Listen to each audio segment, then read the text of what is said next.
El Chavo del Ocho ha sido quizá para muchos, malamente en Latinoamérica, lo mejor que ha exportado México al mundo en materia de contenidos. Sin embargo, la gente en otros países de habla hispana poco o nada entienden lo que el Chavo del Ocho representó en temas sociales y políticos en nuestro país y también en otras latitudes de Sudamérica. De hecho, es interesante este fenómeno en cómo millones de personas, a pesar de que las acciones de Chespirito fueron infames en materia política, jamás haya perdido el gusto y el cariño por las audiencias. La serie de Roberto Gómez Bolaños es hasta cierto punto inexacta. Han querido romantizar a este personaje mostrando una vida netamente de superación y de cómo terminó por abandonar a su esposa y a sus 6 hijos por irse con una Florinda Mesa, que según ese contenido, ella fue la que lo sonsacó. Desde allí, ya hay un truco para poderle lavar la cara a uno de los lacayos más importantes del Tigre Azcárraga y de la gran ramera Televisa, a quien le debió toda su fama.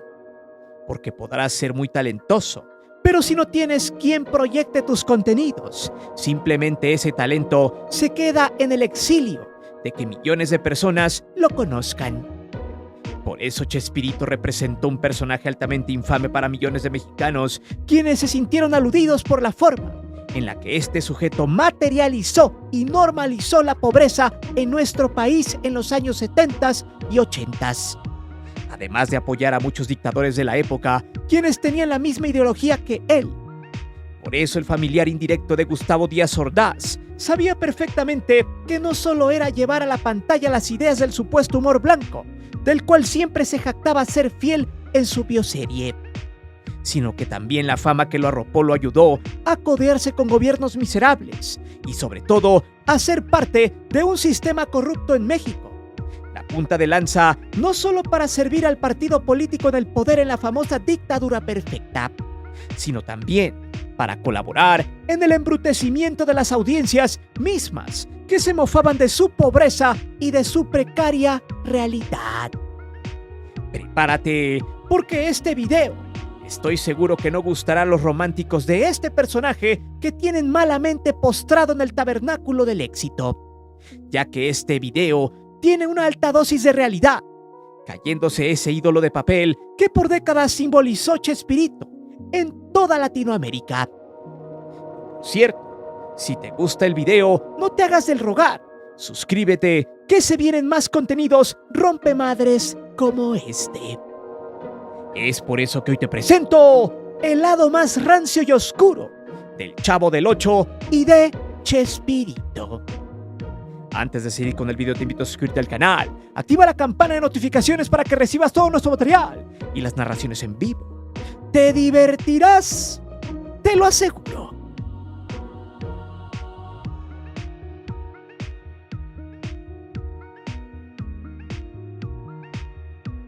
La bioserie de Chespirito ha falseado la realidad. No es nada nuevo. Los hijos de Gómez Bolaños por años han querido lavarle la cara a su papá y han mostrado a doña Florinda como lo peor que pudo pasarle a su matrimonio, excusando a su padre, quien también fue parte del rompimiento con Graciela Fernández. En pocas palabras, quieren pintar a doña Florinda como la culpable de que su papá haya dejado a su mamá, recordando que él fue también cómplice. Recordemos también que los hijos Paulina y Roberto Gómez Fernández son los que mandaron a recrear la vida de su padre. Sin embargo, han pasado por alto algo muy importante: la forma en la que trabajó para Televisa como fiel caudillo para embobar a las audiencias y sumergirlas en lo más profundo del abismo social. Hay que recordar que Roberto inició en televisión independiente mexicana en los años 60, para ser exactos en 1968, y que era rival directo de Telesistema Mexicano. Recordemos que Telesistema Mexicano era propiedad del gandalla de Emilio Azcárraga Vidaurreta, quien ya tenía en su poder a la radio XCW, que, ojo, fue una de las principales medios de comunicación que apoyó abiertamente a los nazis en México en la preguerra, y tuvieron que parar con la propaganda debido a que el gobierno gringo de ese entonces amenazó con ponerlos en su lista negra.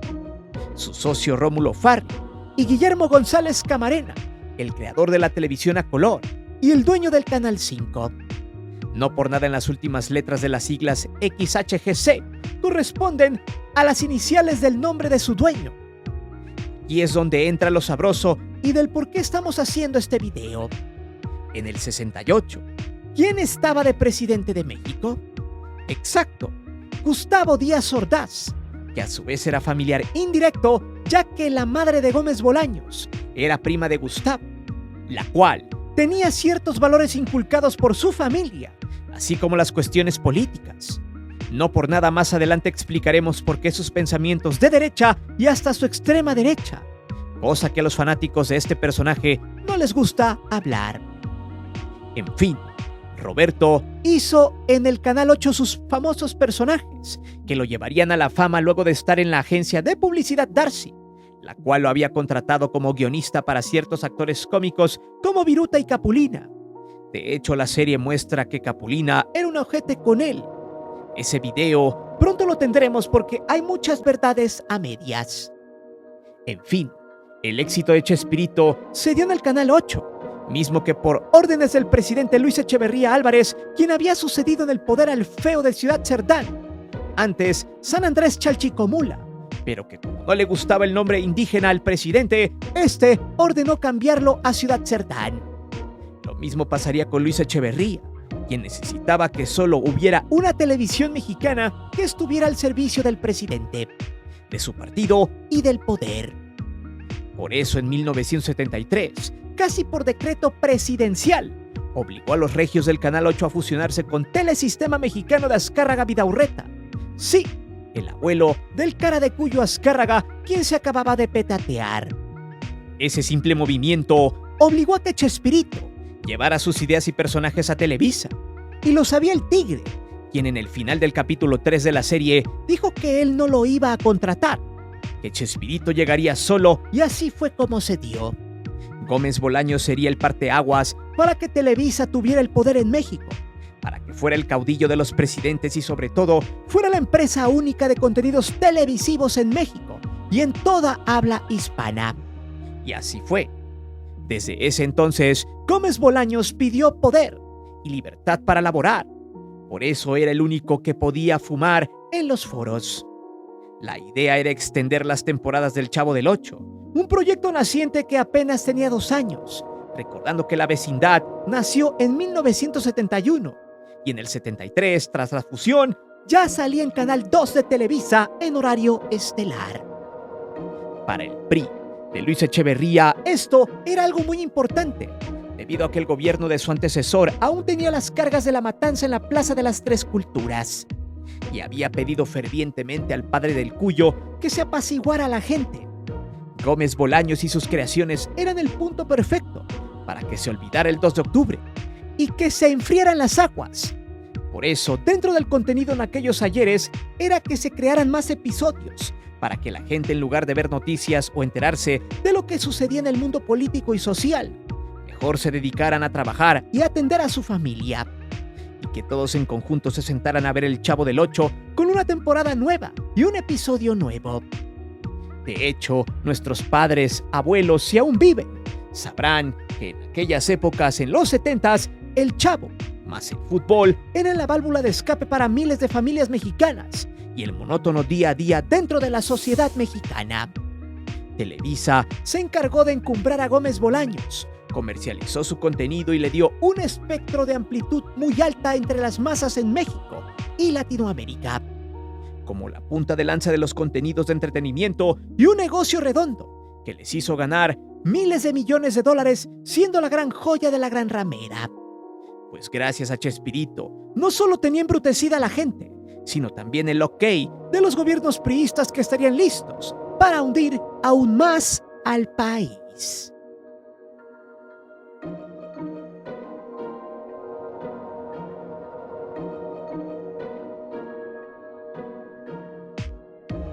Qué irónico todo.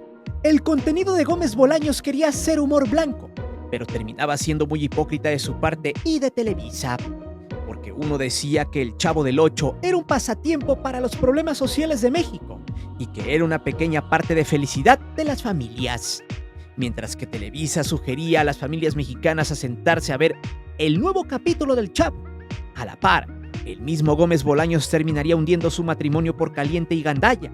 Como hemos dicho, la hipocresía en toda la extensión.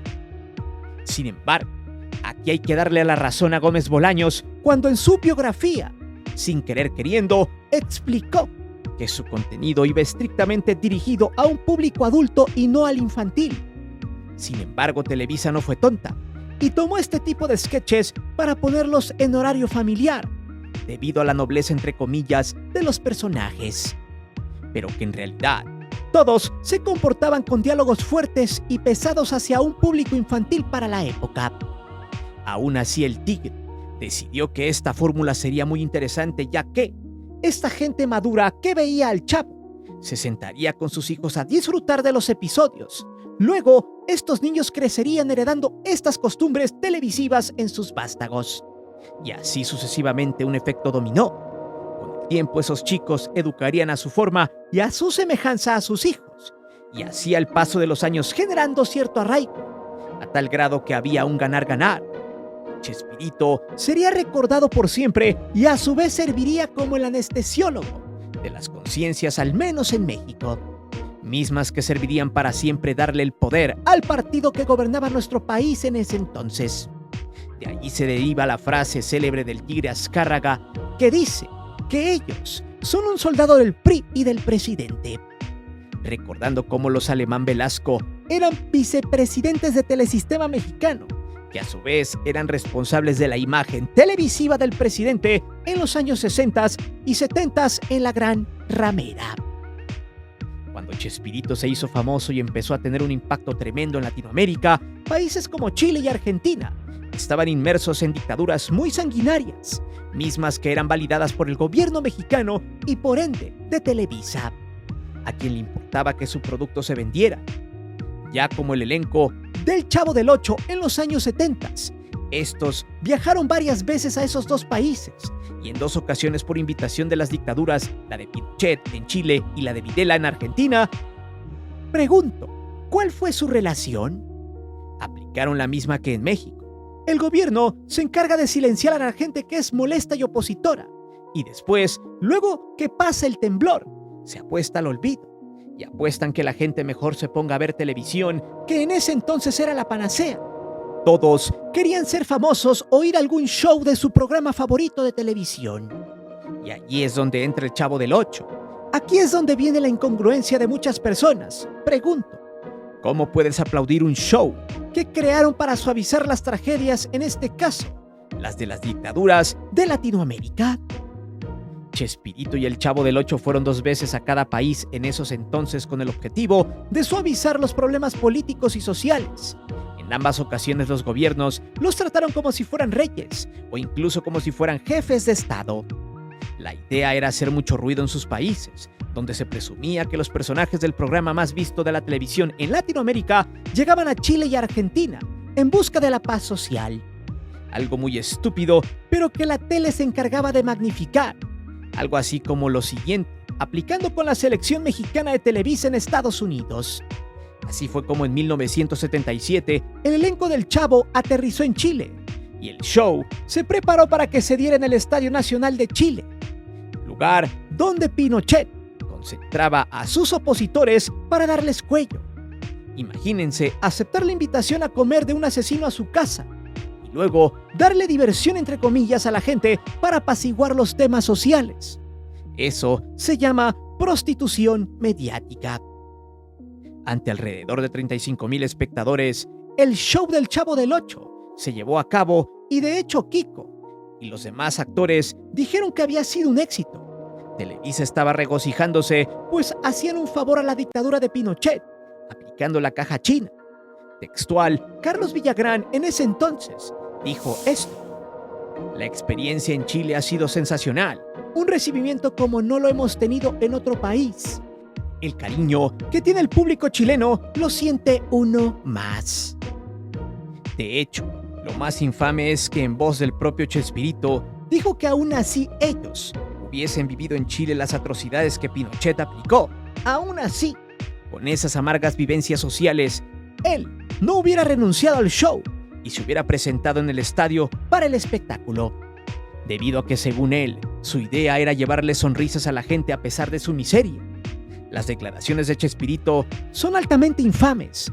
Por eso cuando tratan de romantizar su serie solo para dejarlo bien parado es no tener madre. De hecho, la justificación de Chespirito fue la siguiente textual: ningún actor debería presentarse en el Zócalo de México, donde se enlodó la memoria de todos los que fueron asesinados durante la Decena Trágica. En fin, esto nada tiene que ver con los cientos de personas que fueron torturadas en Chile. Por su parte, en Argentina hay fotografías de 1980, donde se presentaron en el Estadio de Estudiantes La Plata. El costo de las plateas era de 15,000 pesos de la época, mientras que en general cobraron 5,000 pesos. Si bien Videla no estaba en su apogeo, aún seguía en el poder. En Argentina, de igual forma, tenía un año de que la televisión argentina había comprado el contenido a Televisa, y en ese pequeño lapso ya eran ídolos, mostrando así cómo la televisión era el arma perfecta para pudrir conciencias. Pero, ¿cómo ayudó Chespirito a Televisa a construir su gran imperio en los 80s y 90s? Veamos.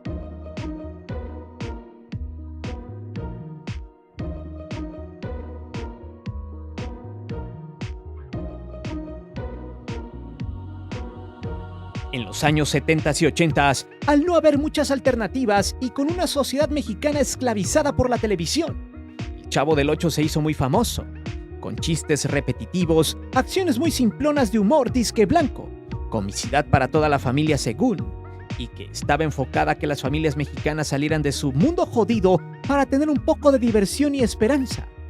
Ese era el argumento perfecto de los tontos que no desean ver la realidad política y social de su país.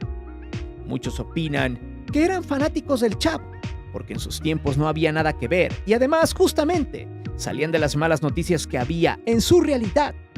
Y si bien el entretenimiento sirve para salir del estrés, aquí hay algo interesante. El salir o ignorar la realidad da pie al dominio de las conciencias. Es así cuando antes la gente, al menos en México, votaba, tenía el privilegio de cambiar su historia. Pero ¿qué decían? Mejor voto por el PRI porque el PRI siempre gana o es el que sabe gobernar. Asimismo, con ese pensamiento oxidado y caducado, voy a ver el Chavo del Ocho, porque es lo único que hay en la televisión y que me divierte, además me aleja de la triste realidad que vive mi sociedad. Ese es el pensamiento que siempre le gustó al Tigre Azcárraga. Por eso el Chavo y el fútbol eran sus dos cartas fuertes, además de las novelas, para embrutecer a los mexicanos, mismos que estaban más metidos en el entretenimiento vago y vacío de la caja basura que de lo que pasaba en el círculo social. Gracias a eso el Chavo tuvo mucha fama. Mucho dinero facturó Gómez Bolaños hasta el 2020, que fue cuando la familia de Chespirito terminó relaciones con la gran ramera de Televisa.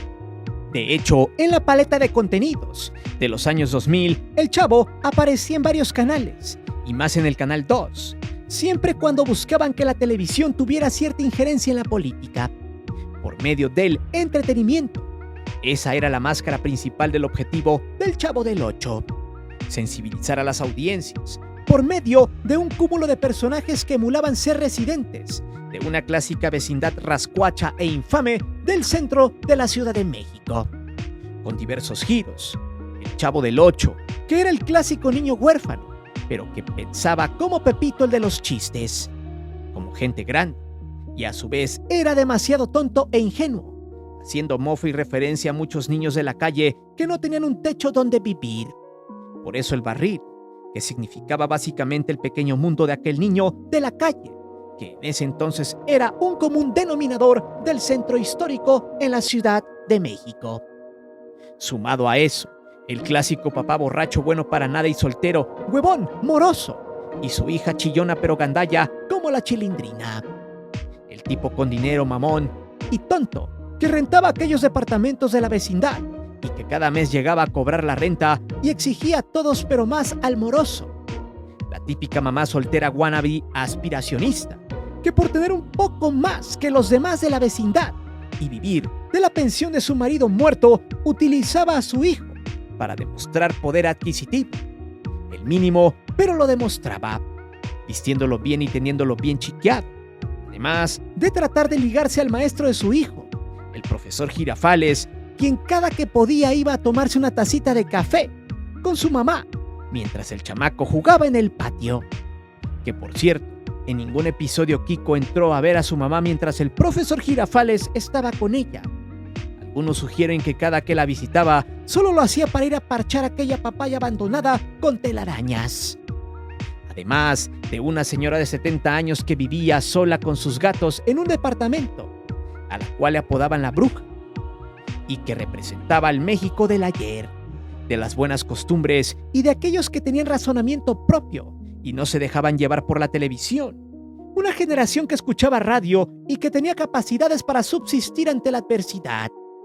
De hecho, el personaje de la bruja del 71 es el más cuerdo de todos y el que más respeto impone, pero que por el Chavo y sus amigos es transmitido como un nieto, solo porque esa señora es diferente a los demás. A eso le sumamos que los malos padres de la serie aplaudían cómo le decían de cosas a doña Cleotilde, le decían bruja y la humillaban, al grado de hasta celebrar esos hechos, mostrando la mala crianza de estos con sus vástagos. De nueva cuenta se normaliza un antivalor como el irrespeto. Si usted se da cuenta y analiza la serie del Chavo, aboga por los estereotipos, mismos que la sociedad mexicana carga hasta hoy, pero que en esa época no creaban conciencia en nada. Al contrario, había programas o capítulos que iban enfocados a crear un mensaje que dice más o menos así: si eres pobre, sé feliz con lo que tienes. Tú no tienes la culpa de que hayas nacido pobre. Además, ser pobre es chido, porque no tienes de nada de qué preocuparte. Volviendo a la pobreza una virtud, enalteciendo la apología al fracaso, la cual era muy importante en los años 70, donde si no estudiabas eras un bueno para nada, un nini. Término que siguen manejando hoy en día muchos personajes con un pensamiento político de derecha. Sin embargo, no todo aquel que no estudiaba era malo, simplemente no tenía las mismas oportunidades que un chico de abolengo. Esto justamente era el punto medular para que las audiencias fueran felices siendo pobres, donde el problema estaba en que tú no querías superarte, más no que el gobierno y sus políticas privatizadoras te estaban llevando a ese punto a ti y a tu familia. Nadie cuestionaba por qué el Chavo era pobre o huérfano, o por qué todos en la vecindad supuestamente eran felices. Sin embargo, ese era el mensaje que debía de darse. Incluso se normalizó la morosidad, el no pagar. En lo ficticio era divertido, pero en la realidad significaba embargo o cárcel. En el capítulo 3 de la bioserie del Chavo del Ocho, el personaje que interpretó a Jaimito el cartero se saca de onda y explica que Roberto le había dicho que se cuidara porque ya no tardaba en quedarse inservible para el proyecto. Sin embargo, en los diálogos, acusa a que esas palabras no son de Chesperrito, sino de Florinda Mesa. Si usted no entendió esta referencia con respecto a lo que hemos explicado, solo diré una cosa: pasan los años y muchos aún siguen creyendo que el objetivo de este programa era solo entretener, entre comillas.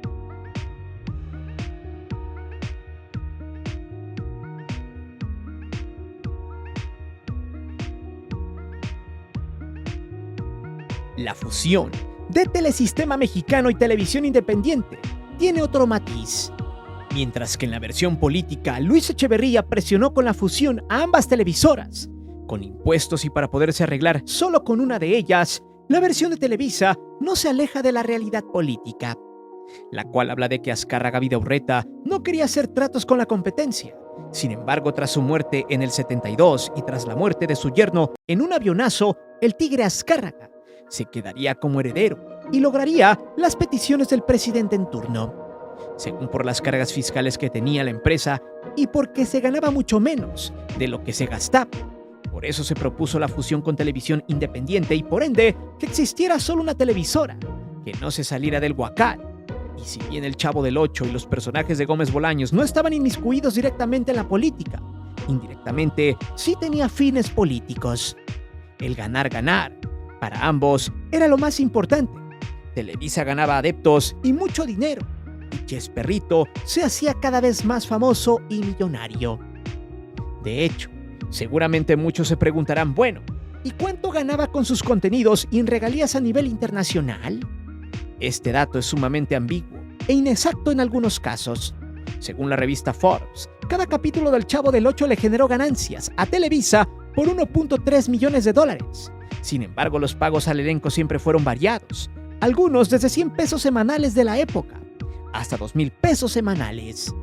Además de que hasta el 2012, el Chavo del Ocho en regalías ya le había generado 1.7 millones de verdes con un tipo de cambio de la época de 12.50 pesos por dólar.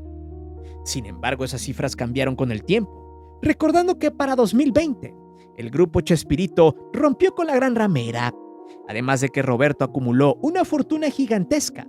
Sin embargo, hasta el 2017 las ganancias de Televisa llegaron a 3.7 millones de verdes tan solo en regalías, por el tipo de cambio y el incremento a más de 19 pesos por dólar. Todo eso ya calculado con el Chavo animado, caricatura que se tiene registro, costó alrededor de $100,000. Todo eso hizo que la fortuna de Gómez Bolaños, antes de morir en 2014, ascendiera a 50 millones de verdes, según algunos datos de Celebrity Net Worth. No obstante, el imperio de Televisa no solo se hizo fuerte con los contenidos de este funesto programa, sino en algo mucho más importante que eso, y eso es el arraigo. Gracias al gancho de las audiencias, siendo el principal engrane para jalar por más de 3 décadas a millones de personas a su televisora, causando un efecto dominó impresionante, siendo el gancho perfecto para que muchos consumieran otros contenidos e incluso para poner presidentes en el poder. Recordemos que Gómez Bolaños, por años, se rentó para hacer comerciales promocionando el voto, como lo hizo en el 2000 y 2006 apoyando al PAN de Vicente Fox y Felipe Calderón, y condenando el aborto en 2007, siendo parte del mismo sistema político y mediático del momento. Por eso, cada que romantizan, excusan y aplauden a Chesperrito en su serie, se incrementa la gran mentira que este sujeto era detrás de las cámaras. Y si bien la mayor parte de los hechos son creados o forzados para encajar en una historia de Cenicienta, la realidad de este oscuro personaje nace quizá con el talento nato como escritor o como plagiador de varios contenidos gringos como Los Tres Chiflados. Pero hasta para eso hay que tener talento. Sin embargo, termina a la hora de que se rinde a la fama y pleitesía y el dinero. Pero sobre todo, a la infidelidad, la cual terminaría siendo falsamente justificada gracias a la trepadora de Florinda Mesa. Pero dime, ¿qué piensas del Chavo del Ocho y todo lo que representó en sus tiempos de gloria? ¿Veías esos programas junto a tus hijos y familia? ¿Realmente piensas que ese contenido era bueno y dejaba algo muy importante a la sociedad? Déjame saber tus respuestas aquí abajo. Recuerda que aquí leemos siempre los comentarios y no olvides suscribirte al canal y de activar la campana de notificaciones. Mi nombre es Guillermo Antonio. Nos vemos hasta la próxima.